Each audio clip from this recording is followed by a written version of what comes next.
It was Christmas on the island of Sodor. All the engines were working hard. Thomas and Toby were busy carrying people and parcels up and down the branch line. Everyone was happy. Only the coaches, Annie and Clarabelle, were complaining. "It's always the same before Christmas," they groaned. "We feel so full. We feel so full." "Oh, come on," said Thomas. "Where's your festive spirit? Christmas Day is almost here." By the side of the track was a little cottage with a familiar figure waving to them.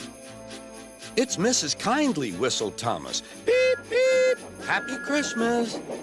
Thomas always felt better for seeing her. "Christmas just wouldn't be Christmas without Mrs. Kindly," he said to himself.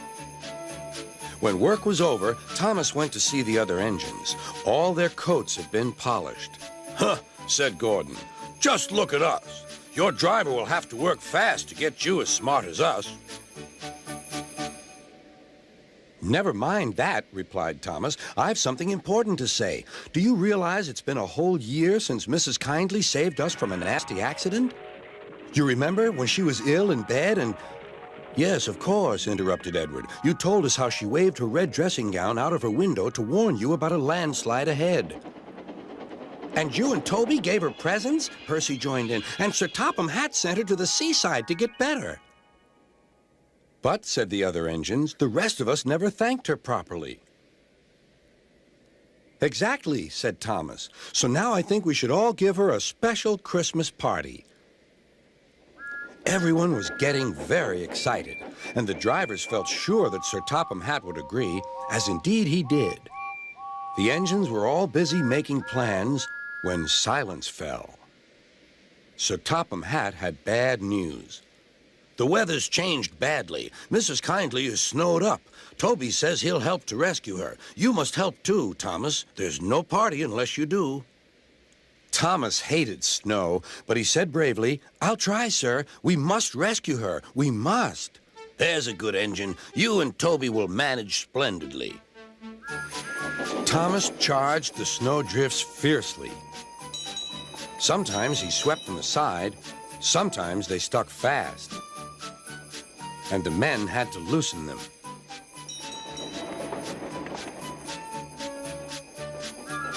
But at the cutting near the cottage, they could go no further. "Look at that!" exclaimed Thomas's fireman. "Beep, beep! Here we are!" An answering wave came from an upstairs window. Then they heard a familiar sound. "That's Terence, the tractor," said Thomas. "He's come to help too." Sure enough, Terence had a snowplow and was working hard to clear a patch to the railroad line and safety. At long last, the rescue was complete.